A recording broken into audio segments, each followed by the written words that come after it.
Assalamualaikum warahmatullahi wabarakatuh.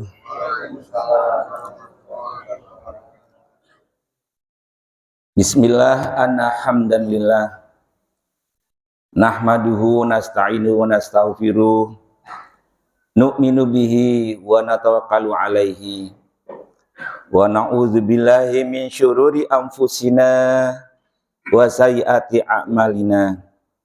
May yahdihillahu fala mudhillalah wa may yudlil fala hadiyalah.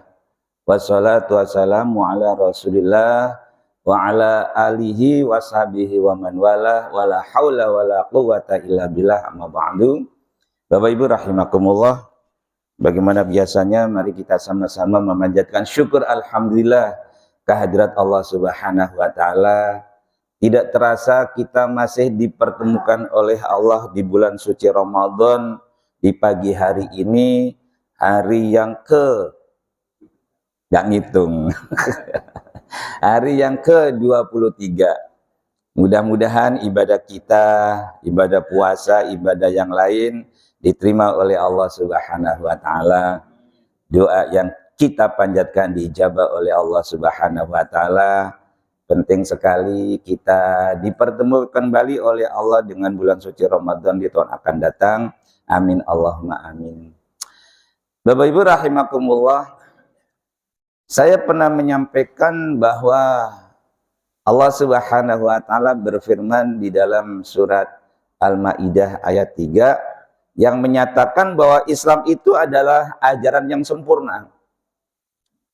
Al-yauma akmaltu lakum dinakum wa atmamtu alaikum nikmati wa raditu lakumul Islam madina. Deklarasi Allah, agama itu hanya satu.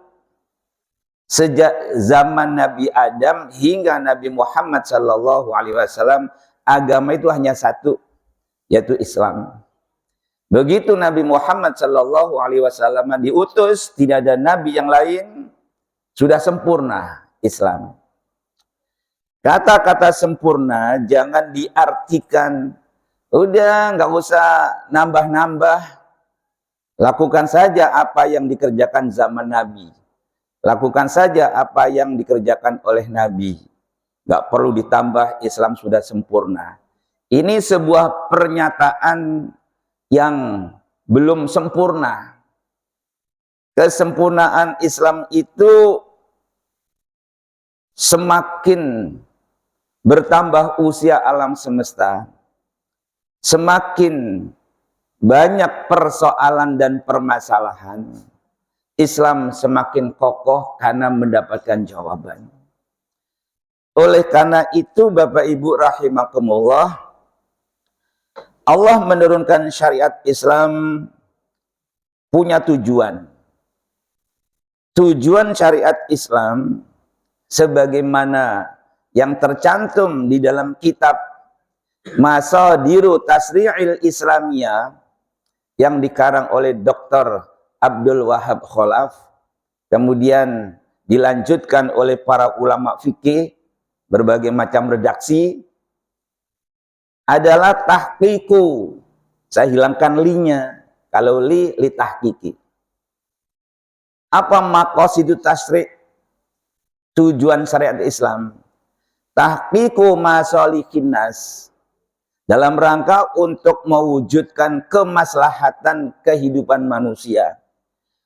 Bikafalati daruriyatihim wa taufiri hajatihim wa tahsiyanatihim, dengan menjamin kebutuhan pokok, kebutuhan sekunder, kebutuhan pelengkap.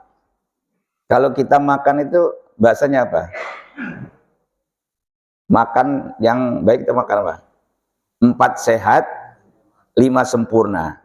5 apa? 4 sehat, 5 sempurna. 6 nikmati aja dah, biar sempurna. Maka dari pernyataan ini Bapak Ibu rahimahullah, bahwa Islam itu menjamin kebutuhan pokok, kebutuhan sekunder, kebutuhan pelengkap. Dalam hal apa? Bukan dalam hal makanan pokok, bukan. Dalam kebutuhan sehari-hari. Oleh karena itu muncullah kaidah usul fiqh yang menyatakan jalbul masolih wadarul mafasid. Islam itu membutuhkan terciptanya kemaslahatan, menolak kemudaratan, menolak kerusakan. Sehingga ada redaksi juga jalbul masolih wadaful madorot. Dua-duanya sama, mafasid dengan madorot.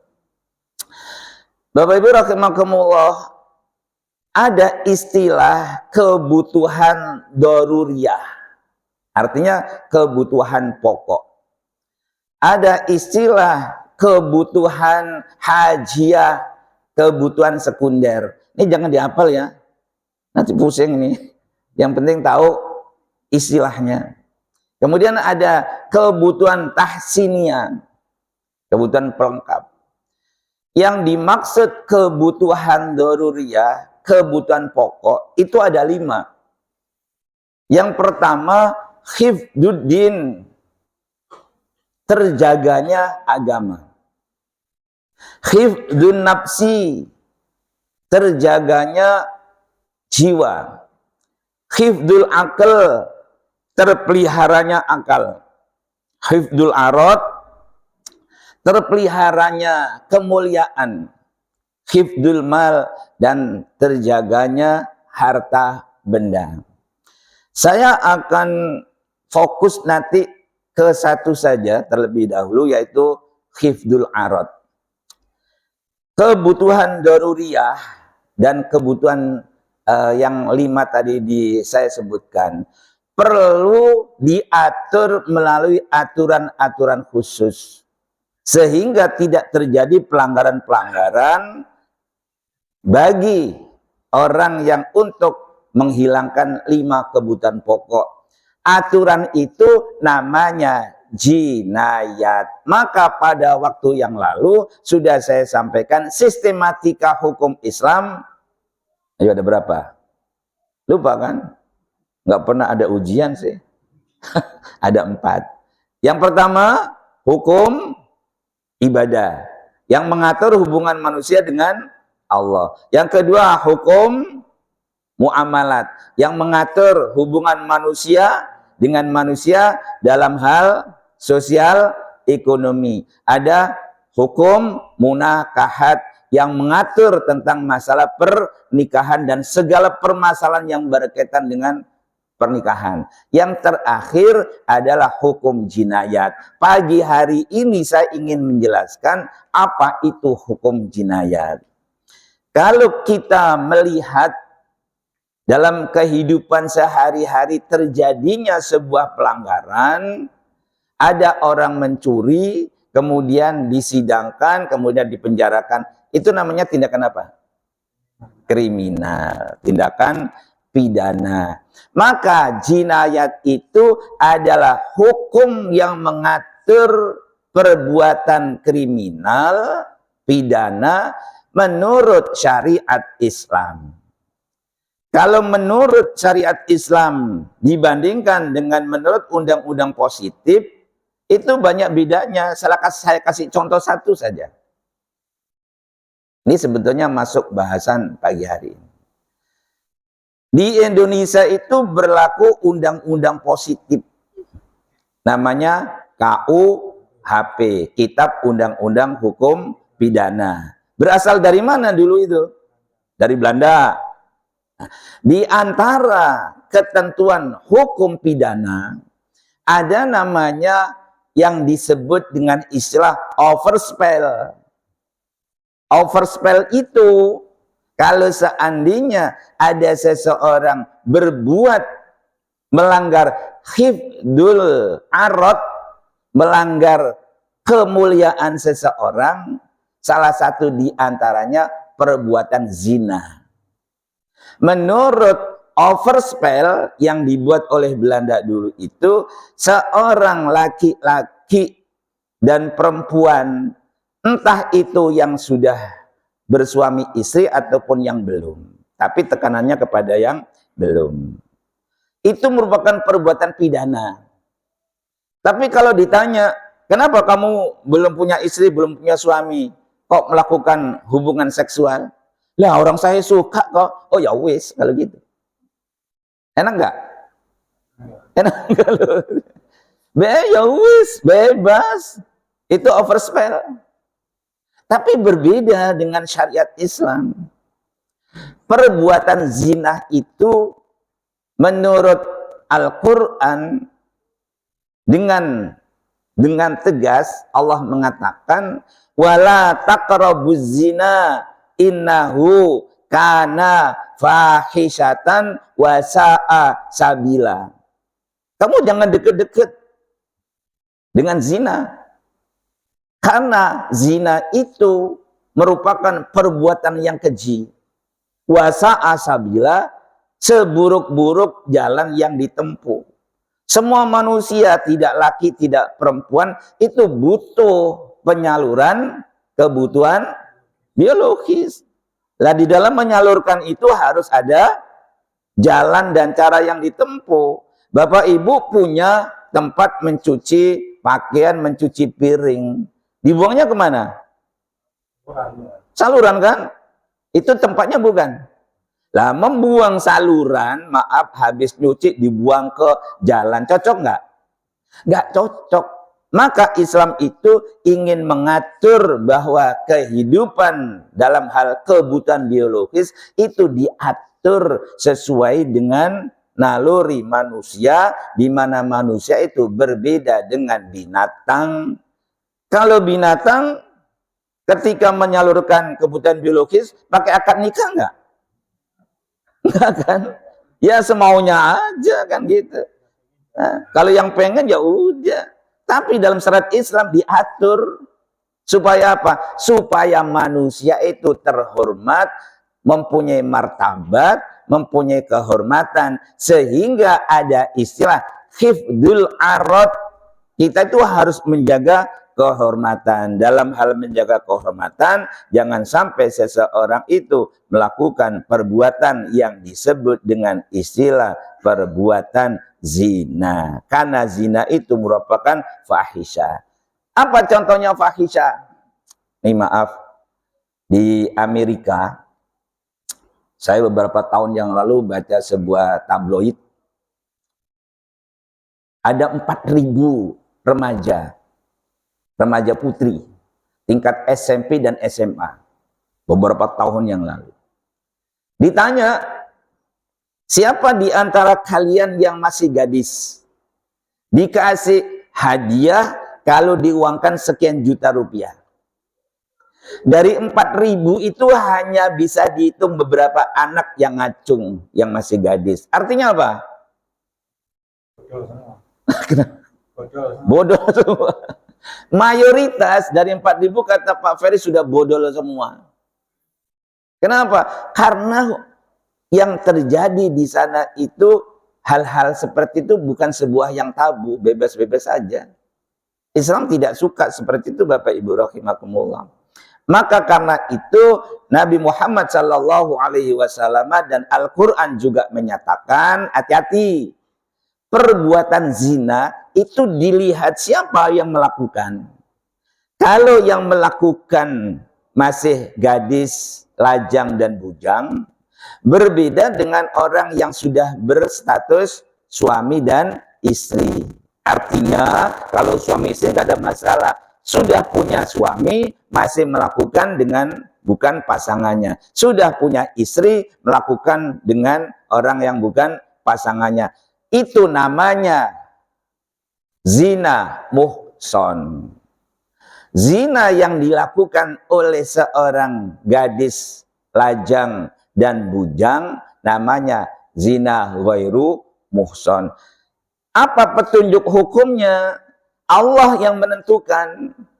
Dalam firman-Nya Allah katakan dalam surat An-Nur ayat 2, azaniyatu wazani, pezina perempuan, pezina laki-laki, fajlidu kulla wahidin minhuma mi'ata jaldah. harus didera sebanyak 100 kali. Apakah di dalam mendera itu ada pertimbangan lain?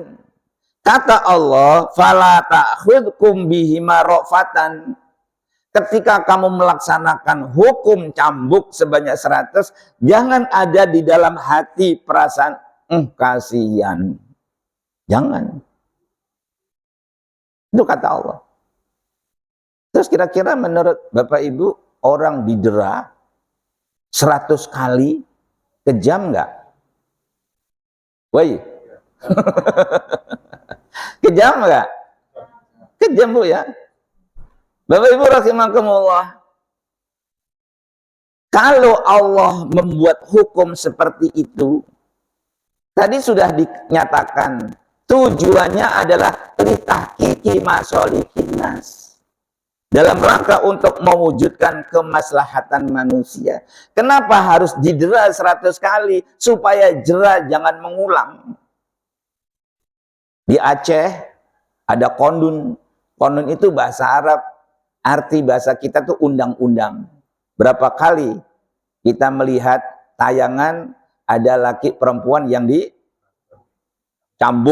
hukum cambuk. Yang pada akhirnya orang lain yang melihat itu berpikir-pikir. Sehingga Bapak Ibu rahimakumullah, di dalam melaksanakan hukum cambuk masih ada ketentuan dari Allah. Ya. Apa ketentuannya? Wal yashhad azabahuma ta'ifatun minal mu'minin. Ketika dicambuk itu, panggil orang supaya menyaksikan. Loh, kenapa harus disaksikan? Supaya orang lain bisa mengambil pembelajaran. Oh iya, kalau saya melakukan seperti itu akan dicambuk. Zina itu merusak tatanan sosial. Di mana letaknya? Yang pertama sudah saya katakan, Allah berfirman, innahu kana fahisyah. Maaf, saya masih kembali kepada tabloid yang saya baca. Di Amerika ada sekitar 200.000 bayi yang mati karena si bayi yang baru lahir ternyata terjangkit virus HIV. Sekian ratus ribu bayi yang mati dikarenakan terkena virus namanya sipilis.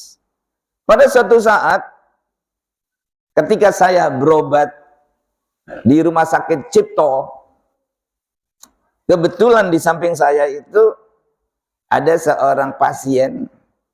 Kemudian ditanya sama dokter, saya di sampingnya. Secara kebetulan hordingnya terbuka. Apa kata dokter?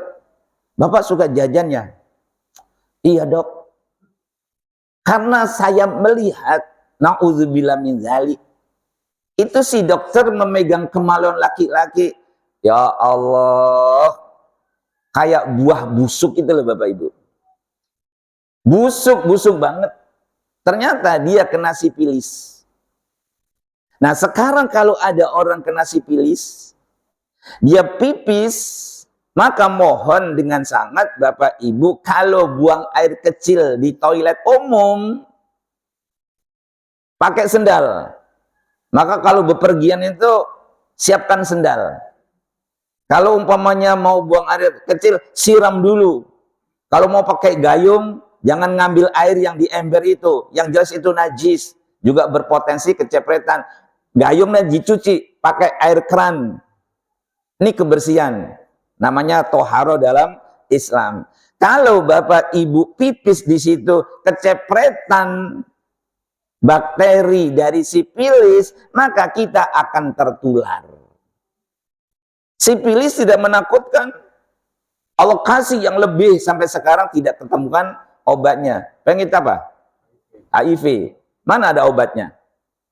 Kalau seseorang kena penyakit HIV, kemudian luka, keluar darah, dia mandi di sungai atau mandi di kolam renang, kemudian darahnya dibawa air, yang di belakang sana ada seseorang kena luka, terus nempel di luka itu, maka orang tersebut berpotensi tertular HIV.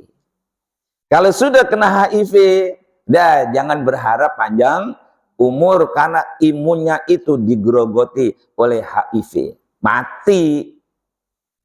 Akibat apa? Akibat perbuatan zina. Betapa banyak ada seorang wanita baik-baik nikah dengan seorang laki-laki yang dikiranya baik, ternyata dia itu ketika masa mudanya perbuatannya seperti itu menghasilkan penyakit sifilis, akhirnya apa namanya tadi?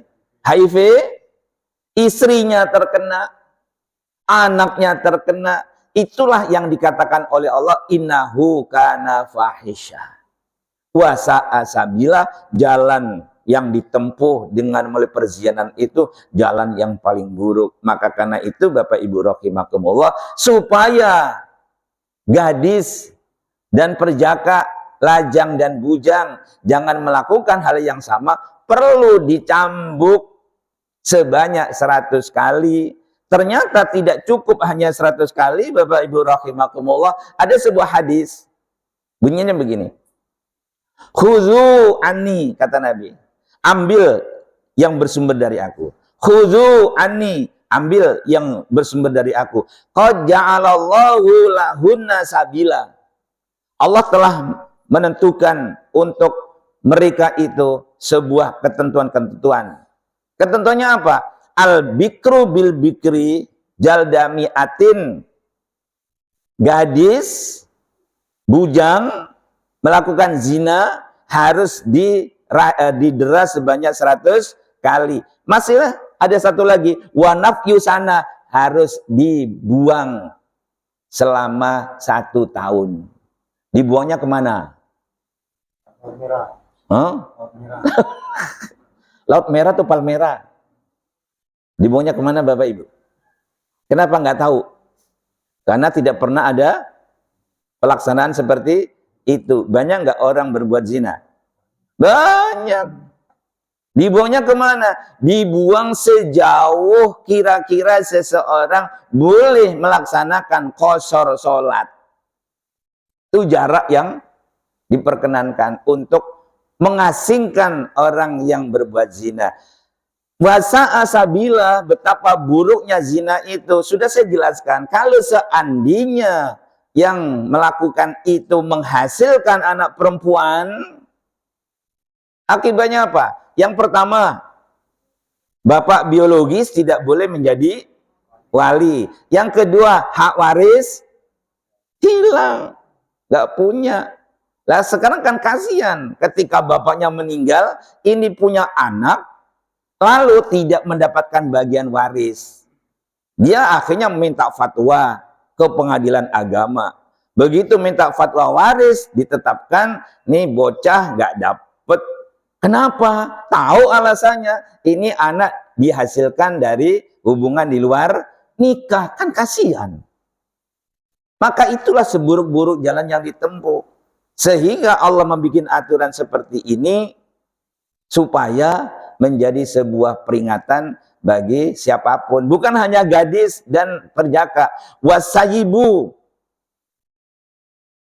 Orang yang sudah punya pasangan, bisayibi, dengan orang yang juga punya pasangan, ada 2. Yang pertama, jaldami'ah, didera 100 kali. Warajmu, dan dirajam. Dirajam itu badannya dimasukkan ke dalam tanah sedalam leher, lalu dilempar dengan batu, tidak besar tidak kecil, hingga meninggal dunia. Dikatakan kejam? Enggak. Kenapa harus begitu? Supaya jangan terjadi pelanggaran. Yang sudah punya istri, punya suami, jangan melakukan zina. Ini akan terjadi kalau ada perbuatan. Sehingga hukum rajam, hukum cambuk, itu sebagai preventif. Bukan kejam. Kalau seandainya seseorang tidak ingin dicambuk, jangan berzina. Kalau seseorang ingin tidak dirajam, juga jangan berzina. Bukan asal ketemu orang dicambuk, ketemu orang dirajam, tidak. maka ini namanya hukum preventif, hukum pencegahan. Ada pertanyaan Bapak Ibu rahimakumullah? Ini kayaknya pada kekenyangan ini. Sahurnya kebanyakan. Siapa mau nanya? Silakan Ibu Hamyati. Waalaikumsalam warahmatullahi wabarakatuh.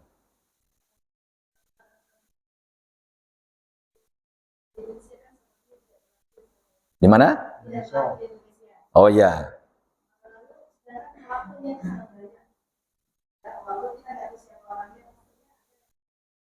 Ya.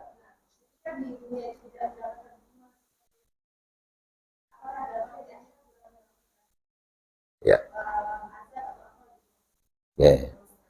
Pertanyaan dari Bu Hamyati, kan di Indonesia tidak diberlakukan hukum seperti itu. Terus ketika nanti meninggal dunia, apakah ada hukuman di sana? Gitu Bu ya. Jawabannya begini. Pada suatu saat ada seseorang ngadu kepada Nabi, perempuan. Ya Rasul, saya telah melakukan hubungan terlarang. Masa iya sih? Kata Nabi, iya bener. Serius. Ini saya lagi hamil. Terus, bener kamu mau bersumpah? Mau. Ya udah, dia bersumpah. Udah berapa bulan? Sudah sekian bulan ya Rasul. Ya udah, kamu pulang dulu. Tunggu bayimu sampai lahir. Begitu sudah lahir, dia datang kepada Nabi, ya Rasul, saya sudah melahirkan. Kapan? Kemarin. Dah kamu pulang, susui dulu bayimu selama 2 tahun. Setelah 2 tahun, si perempuan datang lagi, ya Rasul, saya sudah memenuhi kewajiban saya terhadap bayi saya. Nabi memerintahkan kepada para sahabat, kamu gali lubang. Besok hari Jumat kalian kumpul. Si wanita itu diminta hari Jumat kamu datang. Datang loh Bapak Ibu. Kenapa? Dia butuh kebahagiaan di akhirat. Daripada ditebus di akhirat, lebih baik ditebus di dunia. Akhirnya ketika pelaksanaan hukum rajam, para sahabat sudah mengumpulkan batu, dilempar sampai meninggal dunia. Begitu dinyatakan meninggal dunia, Nabi berdoa untuk si almarhumah. Berarti orang ini sudah menebus kesalahannya di dunia. Kalau begitu di akhirat dituntut enggak? Tidak. Nah sekarang bagaimana kalau di dunia tidak dirajam? Apakah di akhirat dapat balasan? Oh tentu. Saya ketika tahun 72 di pesantren itu mendapatkan sebuah tausiah. Nanti di akhirat orang yang berzina, siksaannya sudah teramat panas di neraka, dihujani jarum. Jarumnya jarum pentul repot kali ya. Masuk ke tubuh, terus dihujani. Lalu, kalau seandainya orang ini, Pak, saya pernah melakukan itu. Apakah saya nanti disiksa di akhirat? Disiksa atau tidak, itu hak prerogatif milik Allah. Yang jelas dikatakan oleh Allah sendiri di dalam surat Al-Ghafir, Ghafiriz dzambi wa qabilit taubi syadidil iqab. Allah itu maha pengampun, Allah maha penerima taubat. Maka siapapun orangnya yang pernah melakukan perbuatan zina, sekarang tersadar, dia tahu bahwa akibat hukumnya seperti itu, di dunia begitu, di akhirat pun juga begitu, maka perbanyaklah istighfar. Allah itu maha pengampun, Allah maha penerima taubat. Bahkan di dalam sebuah hadis dinyatakan, kata Allah, kalau aku dapati hambaku mengangkatkan kedua tangan dalam artian berdoa, lalu aku nggak ngasih, minta maaf, aku nggak memaafkan, aku malu terhadap diriku sendiri. Kenapa? Bahwa rahmat Allah itu bisa mengalahkan murkanya sendiri. Maka Allah malu. Sehingga apapun dosa yang kita lakukan, hendaknya mumpung kita masih hidup, hapus dengan istighfar. Yang lebih cakep lagi ketika Bapak Ibu rukuk sujud, udah berapa kali saya terangkan, baca doa minta ampun. Subhanakallahumma Rabbana wa bihamdika Allahumma firli. Itu Allahumma firli. Ketika sujud, itu jangan dikatakan, oh kalau baca Subhana Rabbil Azimi, NU. Enggak ada itu. Subhanakallahumma Rabbana Allahumma firli. Muhammadiyah. Enggak. Nabi itu bukan orang NU. Nabi juga bukan orang Muhammadiyah. Itu sumbernya dari Nabi. Silahkan baca. Nah, Nabi tidak puas dengan subhanakallahumma rabbana wa bihamdika Allahumma firli. Itu dijelaskan oleh Sayyidatuna Ibunda Aisyah radhiyallahu anha. Kana yaksuru fi ruku'ihi wa sujudihi. Nabi ketika rukuk, ketika sujud memperbanyak bacaan subhanakallahumma rabbana wa bihamdika Allahumma firli. Masih belum puas. Masih ingat yang saya sampaikan? Allahumma firli dzambi kullahu. Ya Allah, ampuni dosa saya semuanya. Dikkahu yang kecil, wajilahu yang besar, wa awalahu yang awal, wa akhirahu yang akhir, wa sirrahu yang tidak kelihatan, wa alaniyatahu yang kelihatan. Welo itu apa ya? Ceto. Ceto itu nyata jelas. Itu loh Nabi yang sudah maksum, nggak punya dosa, dijamin masuk surga. Kok kita tuh ogah-ogahan. Ketika sujud pun, begitu sujud terus pengen segera duduk boyao gitu loh. Baca subhanakallahumma rabbana wa bihamdika Allahumma firli. Subhanakallahumma rabbana wa bihamdika Allahumma firli. Subhanakallahumma rabbana wa bihamdika Allahumma firli. Ini sholatnya nyalira. Sana berjamaah. Terus bagaimana? Udah dibaca wae. 3 kali. Gitu ya, Ibu. Allah Maha Pengampun. Kalau ada di antara siapapun yang pernah melakukan itu, beristighfar sekarang mumpung belum tercabut rohnya. Taubat, datang ke Masjid At-Taqwa, salat berjamaah dan taklim. Gitu. Ayo deh, saha. Oh iya, mau nganter. Enggak ada. Kebanyakan sahurnya. A'udzubillahi minasyaitonirrajim. Bismillahirrahmanirrahim. Alhamdulillahirabbil alamin. Hamdan syakirin, hamdal mun'amin, hamdan yuwafi ni'amahu wa yukafi mazida. Ya Rabbana lakal hamdu kama yanbaghi li jami sultanik. Allahumma salli ala sayyidina Muhammadin wa ala alihi wa sallam. Alhamdulillahi rabbil alamin. Na'udzu bi kalimatillahi tammati min syarri ma khalaq. Na'udzu bi kalimatillahi tammati min syarri ma khalaq. Na'udzu bi kalimatillahi tammati min syarri ma khalaq. Allahumma bika asbahna wa bika nahya wa bika namut wa ilaikan nusyur. Allahumma rzuqna fahman nabiyyin wa hifdzal mursalin wa ilhamal malaikatil muqarrabin wa akrimna bi nuril ilmi waftah alaina wa barahmatika wa zakina manasina ya dzal jalali wal ikram. Allahumma atina fid dunya hasanah wa fil akhirati hasanah wa qina adzabannar. Walhamdulillahi rabbil alamin. Kita tutup bersama dengan membaca subhanakallahumma rabbana wa bihamdika asyhadu an la ilaha illa anta astaghfiruka wa atubu ilaik. Kurang lebihnya mohon maaf. Assalamualaikum warahmatullahi wabarakatuh. Sallallahu